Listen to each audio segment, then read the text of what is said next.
Вече няма да гледам другите и казвам край на услугите. Ви се правите, вие губите. Обещавам, аз ще съм кошмара, заради който ще се будите. Вечно съм обект на някакви ваши майтапи, но мастията, която лае не хапи. Стари сте като на баба ми старите чорапи. Да, моя живот е кучка, а ваши е курва. Ще ви докажа как ще изкача сам с капаната урва. Всеки си има живота труден момент. Ако се откажеш тогава, значи си клиент и безнадежден пациент. И ще дойде време, живота ти ще бъде ден. Подигравайте се с мен колкото си поискате, но няма да се ставя до стената да ме притискате. Ще ви трая докато не ми писнете и накрая като насрани да не ми увиснете. Да не ми увиснете.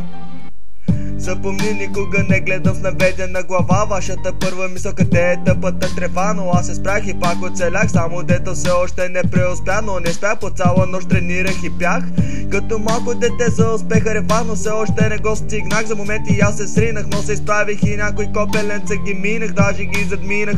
Добре, че е тетрадката реално казано да ми оправя настроението. И също там си казвам мнението. Малко го карам като рапър анонимен. За някои хора съм доста противен, аз напук на тях съм 24 карата ухилен. Не се имам за различен, живота ми не е комичен. Дали не се драйна с хората, защото съм параноичен?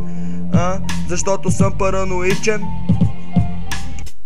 Нещо се промених, самолюбността си измених или мозъка си изпепелих. На нечувана земя се преземих, не съм това, което бях. Изведнъж полудя, не веднъж крещях и накрая разбрах, че от всичко в главата ми остана само прах. Нягам безпокоен, но къде отида духа ми боен? На кино или се отдави в чаша вино. Не съм по алкохол, но пак се пия пиво. Пред очите ми не е розово, а сиво.